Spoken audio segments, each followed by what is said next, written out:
Shalom dan selamat bertemu kembali. Saya sungguh sangat bersukacita. Saya senang sekali kembali bertemu dengan saudara-saudaraku dalam persekutuan doa pada hari ini. Nampaknya sudah sangat lama, sudah 1 tahun yang lalu. Tetapi hari ini saya bersyukur oleh karena Tuhan mengizinkan kita hidup dan saling meneguhkan dalam persekutuan hari ini. Saudara-saudaraku sekalian, sebelum kita belajar dari firman Tuhan, mari kita berdoa. Saya pimpin kita di dalam doa. Bapa kami yang di sorga, terpujilah namamu selama-lamanya. Karena kasih setiamu, karena anugerahmu dan rahmatmu yang selalu baru bagi kami sekalian. Pada hari ini kami bersyukur bersama-sama. Kami telah memuji-muji Engkau. Dan kami saatnya tiba untuk belajar dari firman Tuhan. Kami mempersembahkan seluruh tubuh, jiwa, dan roh kami sepenuhnya di dalam tangan pengasihan-Mu. Dalam kontrol Roh Kudus-Mu sendiri. Engkau menuntun kami dan membuka hati dan pikiran kami untuk mendengar firman Tuhan. Bapa, berbicaralah kepada kami pada hari ini.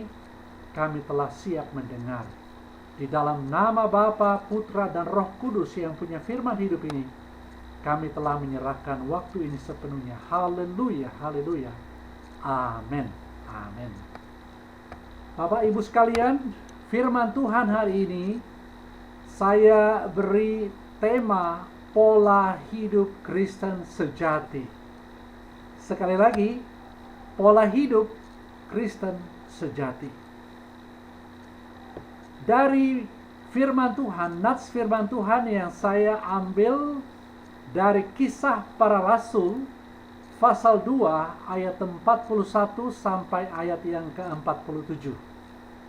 Sekali lagi, silakan membuka dari Alkitab saudara, dari Kisah Para Rasul pasal 2 ayat 41 sampai ayat yang ke-47. Berkata demikian, orang-orang yang menerima perkataannya itu memberi diri dibaptis, dan pada hari itu jumlah mereka bertambah kira-kira 3.000 jiwa. Mereka bertekun dalam pengajaran rasul-rasul dan dalam persekutuan. Dan mereka selalu berkumpul untuk memecahkan roti dan berdoa. 43. Maka ketakutanlah mereka semua, sedang rasul-rasul itu mengadakan banyak mujizat dan tanda. Ayat 44. Dan semua orang yang telah menjadi percaya tetap bersatu. Dan segala kepunyaan mereka adalah kepunyaan bersama. Ayat 45. Dan selalu ada dari mereka yang menjual harta miliknya, lalu membagi-bagikannya kepada semua orang sesuai dengan keperluan masing-masing. Ayat 46.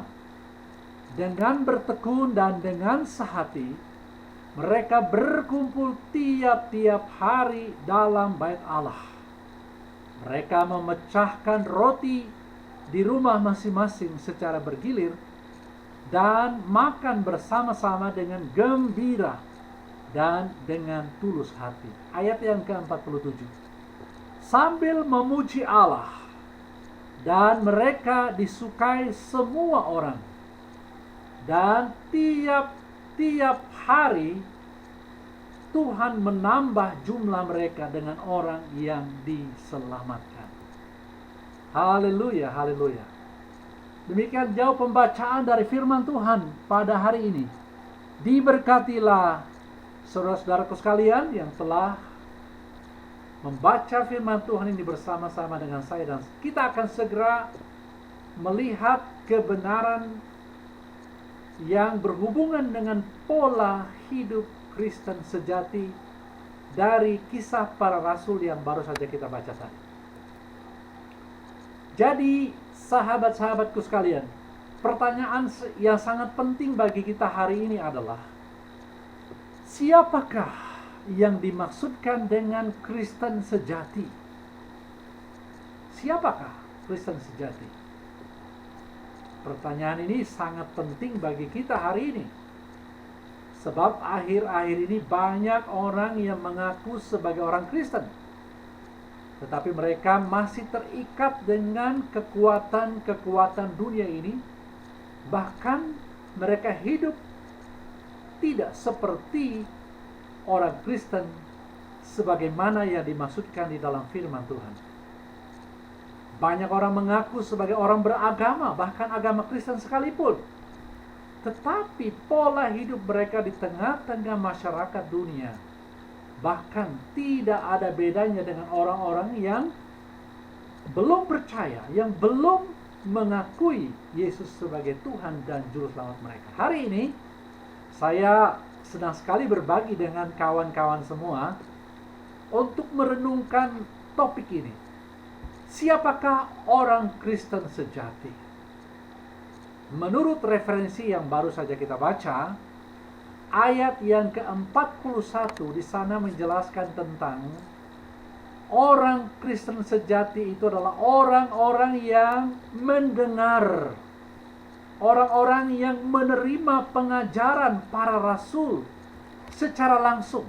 Kalau kita membaca dalam Kisah Rasul pasal 2 ayat 14 sampai 40, di sana dijelaskan tentang orang-orang yang mendengar dengan sungguh-sungguh dan orang-orang yang menerima pengajaran para rasul secara langsung. Apakah pengajaran para rasul yang mereka dengar, yang mereka terima? Pengajaran satu-satunya adalah mereka mengakui bahwa Yesus satu-satunya Tuhan. Sekali lagi, orang-orang yang mengakui bahwa Yesus adalah Tuhan. Lihat ayat yang ke-22 sampai ayat yang ke-24, dan juga ayat yang ke-32 sampai 33, ayat 36 sampai 38 dari Kisah Para Rasul pasal 2 ini. Jadi kekasih Tuhan, orang Kristen sejati itu ditandai dengan orang-orang yang sudah mengakui, menerima bahwa Yesus adalah Tuhan. Itu yang pertama. Nah, kalau kita memperhatikan di dalam pembacaan firman Tuhan dari konteks Kisah Para Rasul ini, awalnya Kristen sejati ini, jumlah mereka yang percaya bahwa Yesus adalah Tuhan itu, menurut Kisah Para Rasul, sebanyak 3.000 orang. Wah, banyak sekali ya, 3.000 orang. Kemudian bertambah dalam waktu yang singkat menurut catatan Kisah Para Rasul menjadi 5.000 orang. Ini luar biasa.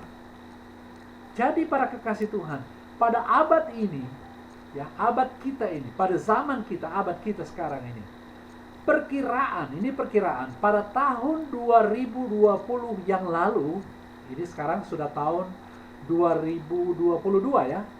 Jadi saya coba mencari informasi statistik kekristenan yang terbaru pada tahun 2022. Ternyata belum muncul dia punya statistik.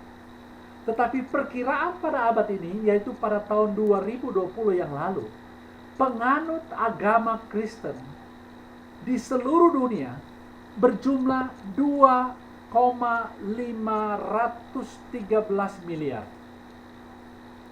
Ya. Jadi jumlah 2,513 miliar ini adalah dari jumlah penduduk dunia yang terdiri dari 7,79 miliar. Dan mungkin sudah berkurang oleh karena pandemi ini. Ada banyak orang-orang yang meninggal dunia, ada banyak kematian di seluruh dunia.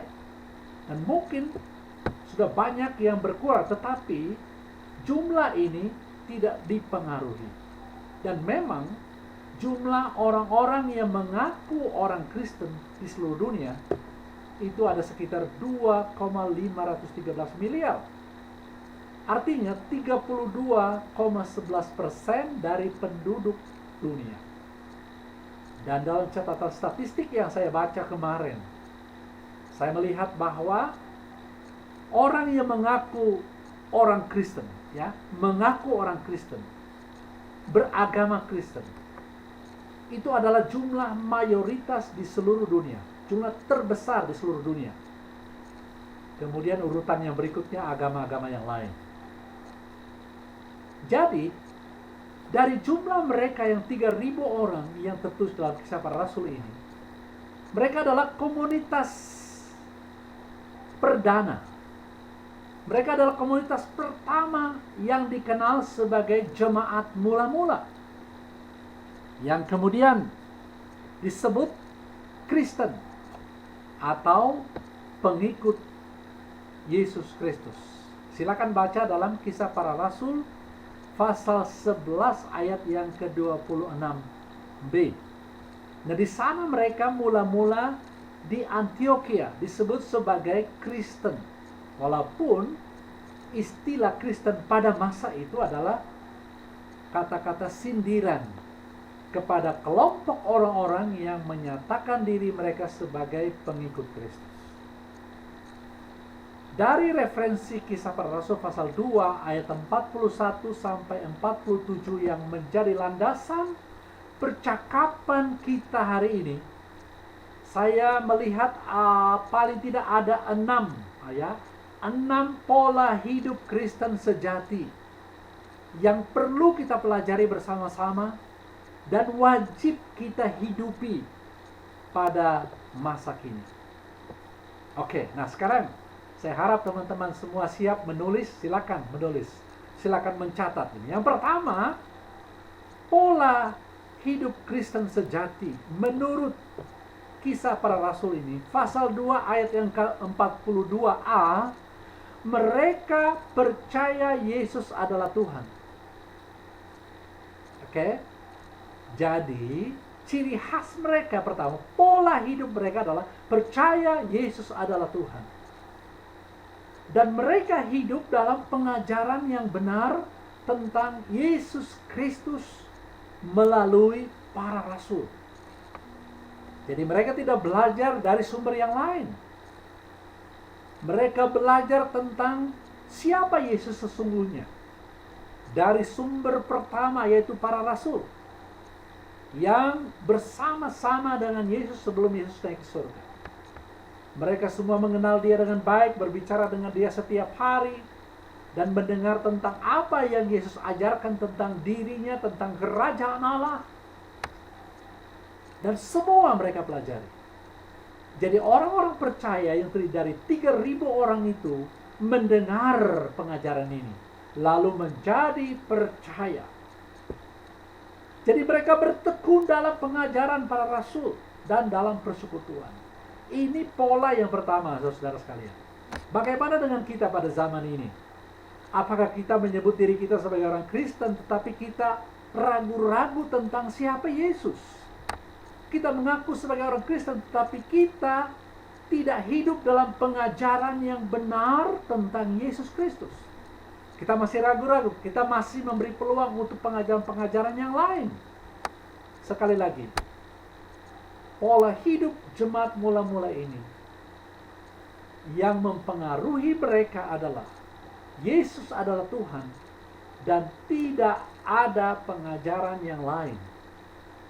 Sekarang ini, saudara sekalian, kalau kita perhatikan di dalam media sosial, ada banyak muncul pengajaran-pengajaran yang baru. Ada gereja yang muncul dan mengakui bahwa mereka adalah gereja yang benar. Dan ini salah satu pengajaran sesat yang muncul pada generasi kita. Dan mereka katakan bahwa tidak perlu lagi menantikan Yesus akan datang. Dan mereka katakan bahwa Yesus sudah datang, tidak perlu menantikan kedatangan yang kedua kali. Yesus sudah datang, tapi dalam bentuk perempuan. Wow, kalau dulu Yesus datang berinkarnasi, Allah berinkarnasi dalam Kristus sebagai pribadi laki-laki. Sekarang mereka katakan bahwa Yesus sudah datang dalam wujud perempuan. Wah, hebat sekali ya. Dan ini adalah ajaran yang lain, ajaran sesat, ajaran yang bengkok. Dan itu bukan pengajaran yang diajarkan oleh para rasul-rasul pada mula-mulanya. Nah, kalau kita pada zaman ini percaya bahwa Yesus adalah Tuhan, dan kita hidup dalam pengajaran yang benar tentang Yesus Kristus satu-satunya Tuhan kita, maka kita termasuk kelompok orang Kristen sejati. Ini yang pertama ya. Jadi yang kedua, mari kita perhatikan yang kedua, pola hidup Kristen sejati yang kedua adalah mereka memiliki kerinduan yang tinggi. Mereka memiliki kerinduan yang sangat antusias untuk hidup kehidupan rohani mereka. Wah. Jadi, saudara perhatikan bahwa untuk kepentingan kehidupan rohani mereka, itulah yang menjadi kerinduan yang tertinggi dari semua kerinduan yang lain. Bagi mereka, persekutuan dengan Kristus yang satu-satunya Tuhan itu adalah motivasi yang tertinggi. Karena itu mereka memiliki kerinduan yang tinggi, sangat antusias untuk kehidupan rohani mereka. Artinya bahwa kehidupan rohani mereka adalah hal yang sangat prioritas dibandingkan keperluan-keperluan kehidupan yang lainnya, termasuk kehidupan jasmani. Jadi mereka selalu ingin berkumpul.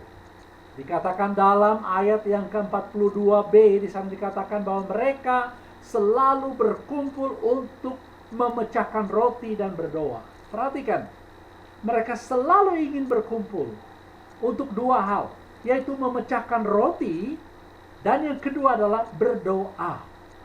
Saudaraku sekalian, istilah memecahkan roti ini tidak hanya sekedar perjamuan kudus atau sakramen yang biasa kita ikuti, tetapi memecahkan roti artinya ada hubungannya dengan duduk bersama, mengingat kembali, merenungkan kembali, dan sama-sama menikmati makanan rohani yang disajikan, yang berhubungan dengan Kristus yang adalah roti hidup, Kristus yang adalah Tuhan yang telah mencurahkan darahnya, yang dilambangkan di dalam anggur yang diminum itu.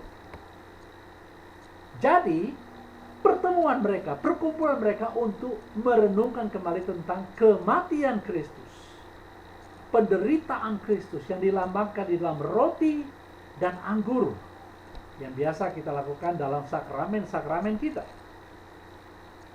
Nah, jadi hal memecahkan roti ini tidak sekedar satu-satunya sakramen itu, tetapi pemberitaan seputar kematian Kristus, penderitaan Kristus untuk keselamatan seluruh umat manusia. Itulah yang menjadi berita kesukaan bagi mereka setiap waktu. Setiap kali mereka berjumpa, mereka ingin mendengar tentang itu berkali-kali. Ya, saya tidak tahu, saudara sudah mendengar berita tentang kematian Kristus ini sudah berapa ratus kali, berapa ribu kali. Tetapi tahukah saudara bahwa di sekitar kita banyak orang yang belum pernah mendengarnya. Apakah kita juga memiliki kerinduan yang tinggi untuk membagikan kisah ini? Kisah ini adalah kisah nyata. Ini fakta sejarah. Dan kita harus memberitakannya kepada orang-orang lain yang belum pernah mendengarnya. Setelah itu apa yang mereka lakukan? Mereka berdoa bersama-sama. Untuk apa? Untuk keselamatan mereka? Tidak. Mereka berdoa supaya banyak orang yang diselamatkan melalui pemberitaan mereka. Saudara-saudaraku sekalian, kita melakukan persekutuan doa. Mungkin 1 kali atau 2 kali dalam sebulan. Apa tujuan kita berdoa? Apa tujuan kita berkumpul? Jika tujuan kita berkumpul bersama, berdoa bersama hanya untuk kepentingan kita, kita salah. Kita dipanggil dan dipilih oleh Tuhan untuk menyatakan pola hidup, menunjukkan pola hidup Kristen sejati. Tidak mementingkan diri sendiri. Kita berdoa bagi orang lain di sekitar kita. Supaya apa? Supaya mereka diselamatkan. Itulah kekristenan. Kepedulian kita terhadap orang-orang lain melalui doa-doa kita sangatlah penting. Jadi kita tidak hidup sebagai orang-orang yang egois, mementingkan diri sendiri. Dan itu bukan Kristen sejati. Itu Kristen abal-abal. Kristen palsu, saudara. Mereka hanya mengaku sebagai orang Kristen, tetapi mereka tidak punya tanggung jawab. Tidak punya beban. Tidak punya kerinduan yang tinggi untuk menjangkau orang-orang lain. Supaya mereka pun diselamatkan oleh Kristus. Hal yang ketiga, pola hidup orang Kristen sejati yang ketiga adalah mereka kompak, saudara. Ya, mereka kompak dan mereka berkomitmen untuk tetap bersatu. Perhatikan ayat yang ke-44a. Di sana dikatakan, dan semua orang yang telah menjadi percaya itu tetap bersatu. Dan segala kepunyaan mereka adalah kepunyaan bersama. Ada kata di sana yang saya kasih garis bawahi, dan saudara boleh garis bawahi di Alkitab saudara atau tandai di sana. Mereka tetap bersatu. Perhatikan. Kesatuan itu penting sekali. Tetap bersatu itu penting sekali. Kekompakan kita sebagai orang Kristen satu dengan yang lain itu sangat penting. Ada banyak alasan hari ini orang tidak kompak. Ada banyak alasan hari ini orang tidak mau tetap bersatu. Oleh karena banyak pilihan-pilihan, ada banyak kompromi, ada banyak godaan dari sekitar mereka. Diperlukan kesatuan. Jika kita sebagai orang Kristen, maka persekutuan doa yang kita lakukan ini salah satu refleksi atau wujud nyata dari kekompakan kita. Tidak hanya sekedar untuk dilihat orang, tidak. Tidak semata-mata untuk mendapat pujian dari manusia, tidak. Atau kita melakukan persekutuan kita seolah-olah kita kompak, seolah kita bersatu, tetapi di dalamnya terdapat perpecahan. Tumbuh akar pahit, kebencian, ketidaksenangan, ketidaknyamanan, bahkan kecurigaan satu dengan yang lain. Kekasih Tuhan, pola hidup Kristen sejati yang ketiga ini, kompak artinya tetap bersatu apapun alasannya. Tidak ada alasan untuk tidak bersatu. Saya senang sebagai orang Indonesia dengan moto yang sangat hebat, ya, yang tertulis di dalam Pancasila, atau moto yang dikenal dengan Bhinneka Tunggal Ika. Banyak tetapi satu. Memang kita berbeda-beda suku, bangsa, etnik, agama, dan budaya. Dan Indonesia adalah negara majemuk. Majemuk dalam agama, majemuk dalam budaya, majemuk dalam etnis. Itulah Indonesia. Dan Indonesia terdiri dari pulau-pulau. Dan kita negara yang terdiri dari pulau-pulau. Dan setiap pulau itu ada banyak suku yang berbeda-beda. Terlebih sebagai orang Kristen, saudara, kita harus menunjukkan kehidupan yang lebih, karakter yang lebih, pola hidup yang lebih. Jikalau orang lain tidak mau kompak, tidak mau bersatu, orang Kristen harus menjadi motornya. Orang Kristen harus menjadi motivatornya, penggerak utama. Untuk apa? Karena ketika anak-anak Tuhan bersatu, ketika anak-anak Tuhan kompak, bukan hanya dalam berbagai perbuatan baik, tetapi juga dalam persekutuan doa mereka, seperti yang saudaraku lakukan hari ini, kita pasti memiliki dampak yang besar dan hebat bagi negeri di mana kita tinggal. Bagi perusahaan di mana Anda bekerja, diperlukan kesatuan hati, diperlukan kekompakan hati. Karena jikalau tidak demikian, kita akan menghadirkan bencana. Kekasih Tuhan, pola hidup Kristen sejati yang keempat, yaitu di dalam ayat 44b dan ayat yang ke-45. Perhatikan. Mereka konsisten, tidak pelin-pelan. Mereka setiap hari hidup dalam kemurahan. Perhatikan, luar biasa ya. Mereka tidak pelin-pelan, mereka konsisten. Ditunjukkan dalam hal apa? Setiap hari, sekali lagi, setiap hari mereka hidup dalam kemurahan. Tiada hari, tidak ada hari tanpa bermurah hati. Jadi kalau orang Kristen tidak murah hati, saya kira ini menjadi pertanyaan. Ya, murah hati dalam banyak bidang kehidupan. Tidak hanya dalam soal memberi uang atau memberi makan, tetapi juga dalam memberikan pengetahuan Anda, memberikan nasihat Anda. Anda orang yang murah hati, yang memberikan nasihat, petunjuk, tuntunan yang baik bagi orang lain secara sukarela. Tidak harus menunggu Anda harus dibayar. Ya. Orang Kristen mula-mula, orang-orang Kristen sejati seperti yang ditunjukkan oleh pengikut Kristus mula-mula, setiap hari mereka hidup dalam kemurahan. Mereka membagi apa yang ada pada mereka. Dalam ayat 44 bagian B itu dikatakan, dan segala kepunyaan mereka adalah kepunyaan bersama. Tidak ada orang yang egois, tidak ada orang yang menganggap bahwa apa yang dimilikinya hanya dia punya. Tetapi mereka saling berbagi, sharing life. Dan 45 dikatakan, dan selalu ada dari mereka yang menjual harta miliknya, lalu membagi-bagikannya kepada semua orang sesuai dengan keperluan masing-masing. Luar biasa, saudara sekalian. Jadi mereka orang-orang yang sangat sederhana, tetapi murah hati. Mereka bukan kelompok orang-orang yang pelit, egois, dan orang-orang yang kikir. Orang Kristen sejati hidup dalam kemurahan setiap hari. Bukan hanya untuk diri sendiri, bukan hanya untuk keluarga sendiri, tetapi juga terhadap orang-orang lain, kawan-kawan sekerja. Orang yang murah hati akan dapat mengerjakan banyak hal. Jadi sebagai orang-orang Kristen sejati, mari kita konsisten.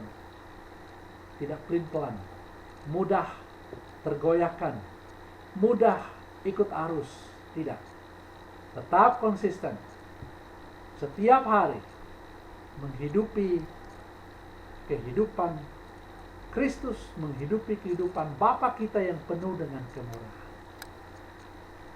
Yang kelima, kekasih Tuhan, pola hidup Kristen yang kelima adalah mereka melimpah dalam sukacita dan ketulusan. Melimpah dalam sukacita. Ya. Jadi jangan salah. Kalau pada masa kini banyak orang yang melimpah dengan sukacita oleh karena mereka mendapatkan kenaikan pangkat, mendapatkan uang, mendapatkan keberhasilan yang hanya bersifat sementara. Banyak juga orang melimpah dengan sukacita tatkala mereka minum mabuk, tatkala mereka berfoya-foya, melimpah dengan sukacita, tetapi sukacita yang menghancurkan, sukacita yang berbahaya, saudara. Tetapi di sini dikatakan bahwa orang Kristen yang menyebut diri mereka sebagai pengikut Kristus yang sejati, melimpah dalam sukacita karena Tuhan, melimpah dalam ketulusan hati, kejujuran, bukan kemunafikan, bukan kepura-puraan. Jadi mereka bertekun dan bersahati berkumpul setiap hari dalam bait Allah. Dan bukan hanya itu, saudara, mereka juga sering berkumpul, bersahati, bertekun setiap hari juga dari rumah ke rumah. Saudara sekalian, pengikut Kristus pada masa dulu dalam Kisah Para Rasul ini, jemaat mula-mula itu, mereka belum memiliki gedung megah seperti kita sekarang. Ya, mereka beribadah, berkumpul bersama-sama, memuji Allah bersama, berdoa bersama, memecahkan roti bersama-sama itu dari rumah ke rumah.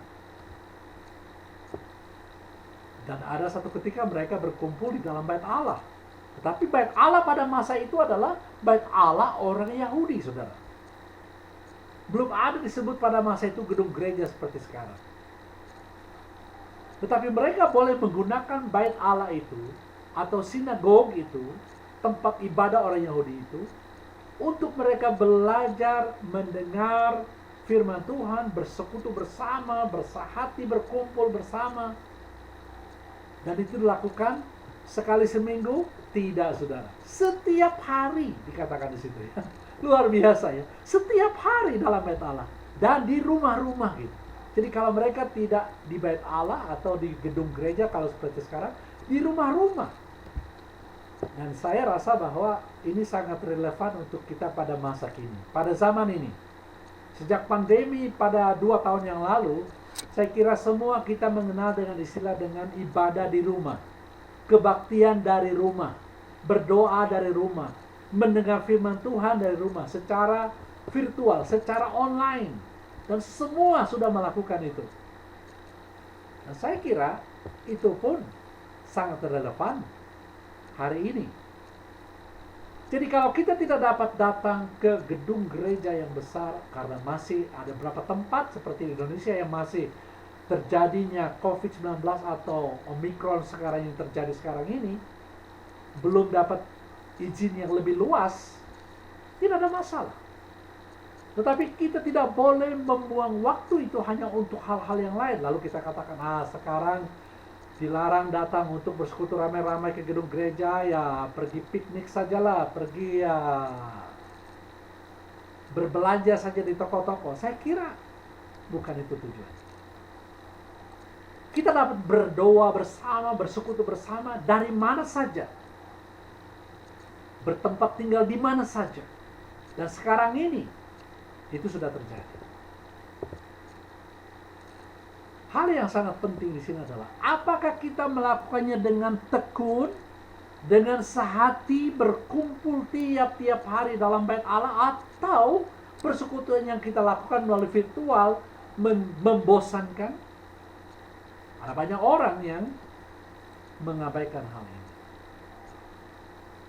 Jadi saudara sekalian, orang-orang Kristen sejati yang dikenal di dalam perjanjian baru dalam Kisah Para Rasul itu, mereka setiap hari memiliki kerinduan untuk bersekutu bersama-sama.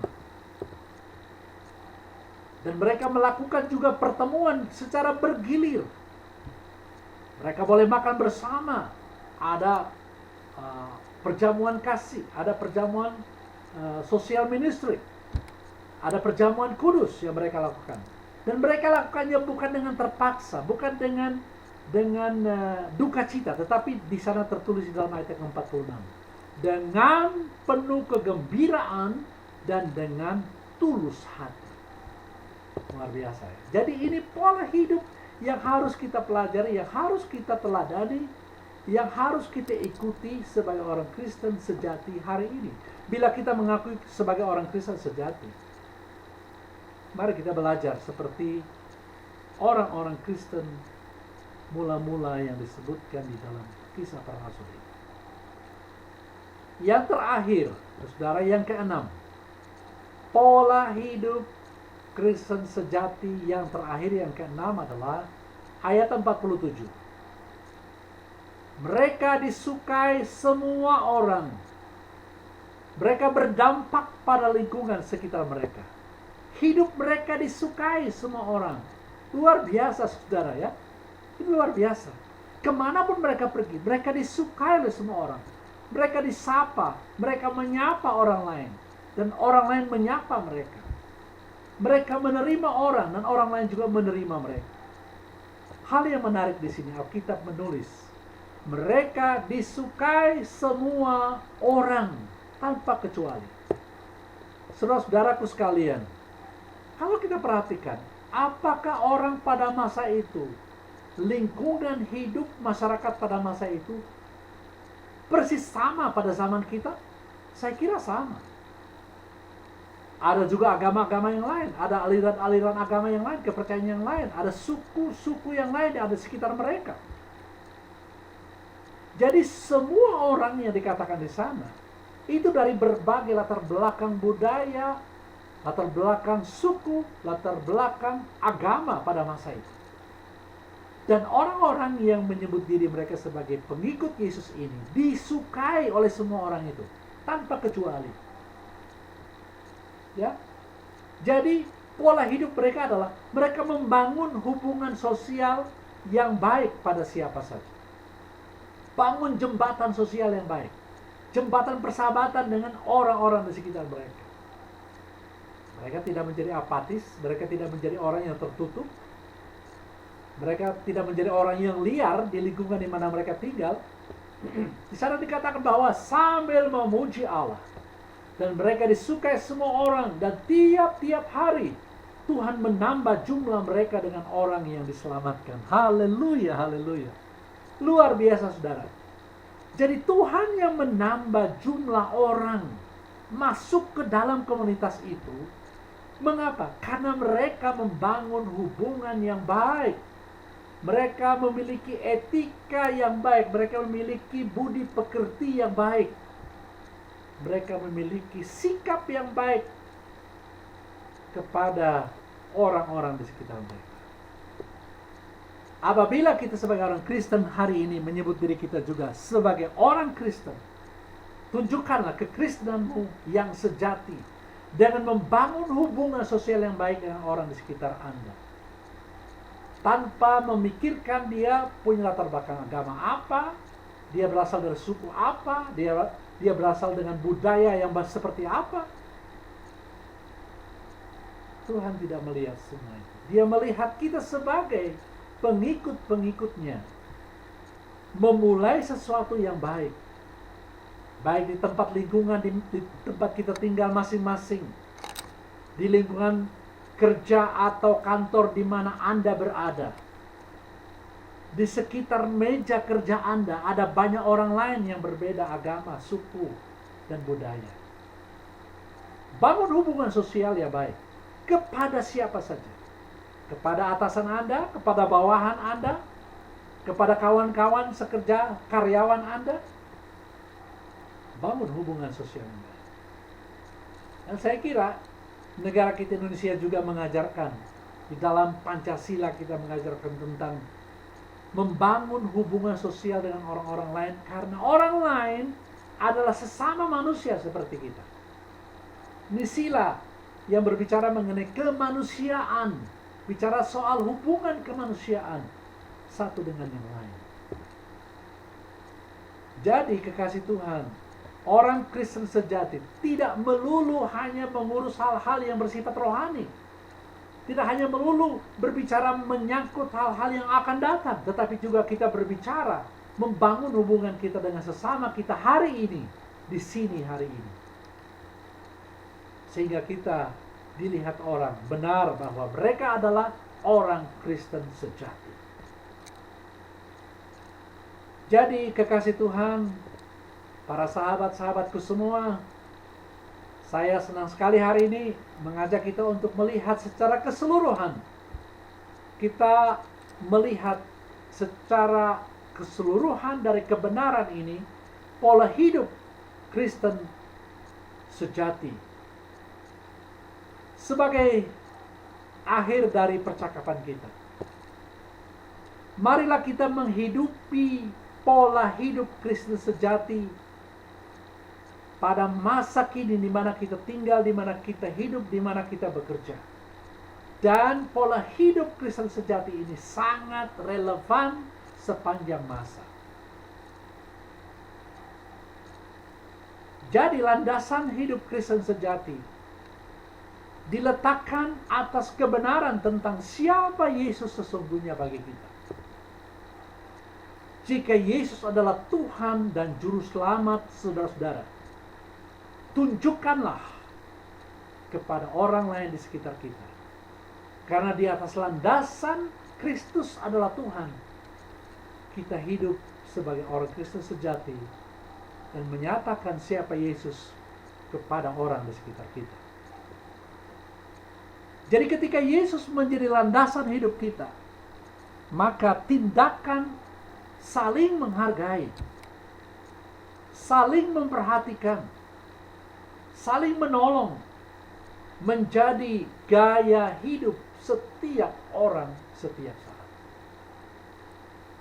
Jadi sangat penting bapak-bapak, ibu-ibu, sahabat-sahabatku semua, ketika Yesus menjadi landasan hidup saya, maka semua tindakan saya dalam hal saling menghargai orang lain, memperhatikan orang lain, menolong orang lain, itu menjadi gaya hidup saya setiap hari. Tidak akan ada batasnya. Ya. Jadi penting sekali bagi kita menghidupi kehidupan Kristen yang sesungguhnya.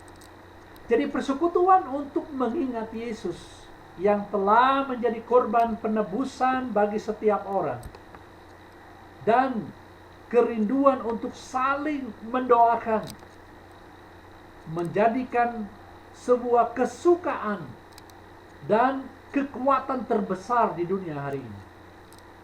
Saudara, sahabatku, bisa bayangkan apabila orang Kristen yang mengenal Yesus adalah Tuhan, kekuatan satu-satunya, kekuatan dunia satu-satunya, Tuhan kita, Juru Selamat kita satu-satunya. Apabila kita yang mengakui Yesus adalah Tuhan ini tidak lagi mau berdoa bagi orang lain, dan tidak lagi menyukai persekutuan-persekutuan yang seperti yang kita lakukan, kita merasa bosan dan jenuh, maka akan terjadi kekuatan kita akan hilang. Kita tidak akan pernah menjadi terang dan garam bagi dunia. Sebab apa? Kerinduan, kekuatan, dinamika yang terbesar yang diperlukan dunia hari ini adalah ketika orang Kristen berdoa, ketika orang Kristen siap untuk saling menopang satu dengan yang lain, ketika orang Kristen bekerja dengan sungguh-sungguh tanpa motivasi apapun, karena motivasi mereka adalah memuliakan Tuhan. Pekerjaan apapun yang mereka lakukan adalah untuk Tuhan, bukan untuk diri mereka sendiri. Itulah pola hidup Kristen sejati. Jadi kekasih Tuhan, setiap orang Kristen masa kini, saya dan sahabat-sahabat semua, dapat merasakan bahwa kita adalah bagian yang tak terpisahkan dari yang lainnya. Saya dan saudara satu dan tak terpisahkan. Orang Kristen di seluruh dunia yang terdiri dari 2, sekian miliar tadi itu adalah satu karena Kristus yang satu. Jadi kita hidup dalam kesatuan, hidup dalam kemurahan, tekun berkumpul, dan menjadi kesukaan bagi masyarakat di lingkungan di mana kita tinggal. Dan itu harus menjadi sebuah pola pikir yang penting bagi kita hari ini. Karena untuk itulah kita telah dipanggil dan telah diselamatkan. Dan saya percaya bahwa sahabat-sahabatku semua, di tengah-tengah situasi pandemi yang masih terjadi di negeri kita, yang masih terjadi di kota tempat di mana kita tinggal, di mana kita berkarya, di mana kita bermasyarakat. Ingat, kita adalah pengikut Kristus dan kita dikenal sebagai orang Kristen. Pertanyaannya adalah, apakah kita benar Kristen sejati atau tidak? Mari kita renungkan firman Tuhan ini. Kiranya melalui firman Tuhan yang baru saja kita dengarkan, sekali lagi kita belajar untuk mempercayai Tuhan, satu-satunya yang memberikan kepada kita kehidupan dan peluang berkarya selagi masih ada kehidupan. Jadi kekasih Tuhan, jangan pernah bosan, jangan pernah berhenti, jangan pernah lelah melakukan tugas kita sebagai orang Kristen, sebagai pengikut Kristus yang sejati. Tuhan Yesus memberkati kita semua. Mari kita berdoa. Bapa, terpujilah Engkau selama-lamanya, karena melalui kebenaran-Mu pada hari ini kami telah belajar bersama-sama. Kami diingatkan kembali bagaimana kami hidup sebagai orang-orang Kristen sejati yang berlandaskan pada Kristus Yesus yang adalah Tuhan satu-satunya. Beri kepada kami kekuatan untuk mempraktekkan kehidupan Kristus setiap hari. Pelihara kami Bapa dan tuntun kami semua, baik sebagai pemimpin, baik sebagai karyawan, bawahan, dan apapun jabatan kami, apapun pekerjaan kami yang dipercayakan. Biarlah kami melakukannya sebagai orang-orang Kristen sejati dan menjadi terang bagi orang di sekitar kami, dan mereka diberkati oleh Tuhan.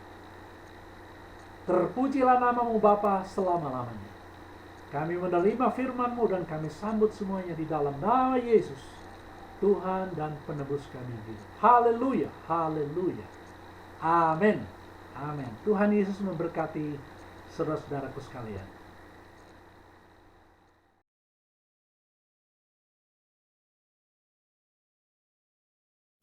Terima kasih Pak Pendeta untuk firman Tuhan yang telah disampaikan.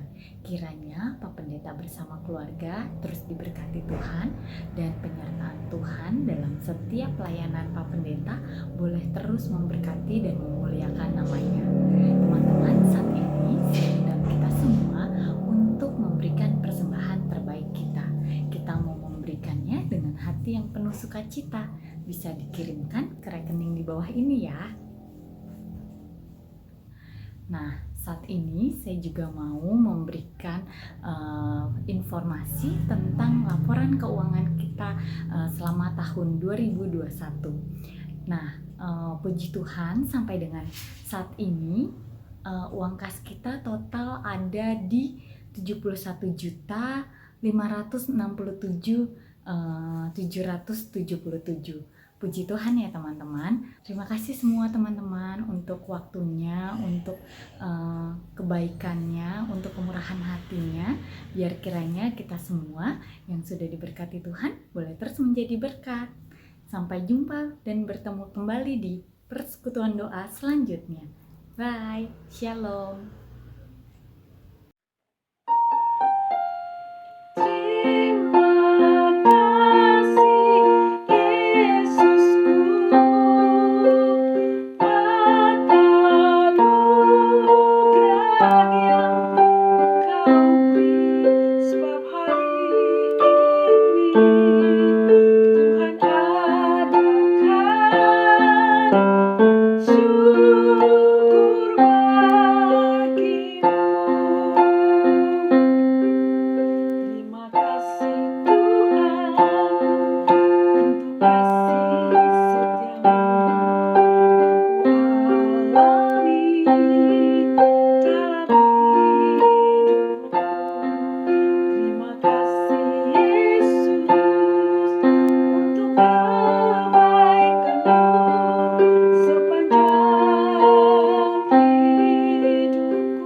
Para sahabatku semua, mari kita tutup ibadat kita dan saya pimpin kita di dalam doa. Tuhan memberkati engkau dan melindungi engkau. Tuhan menyinari engkau dengan wajah-Nya dan memberi engkau kasih karunia. Tuhan menghadapkan wajah-Nya kepadamu dan memberi engkau damai sejahtera. Kiranya damai sejahtera dari Allah Bapa, kasih karunia dari Tuhan Yesus Kristus, Tuhan dan Juru Selamat kita satu-satunya, dan pertolongan dari Roh Kudus, kiranya menyertai kamu semua dari sekarang ini sampai selama-lamanya. Haleluya, haleluya. Amin. Amin.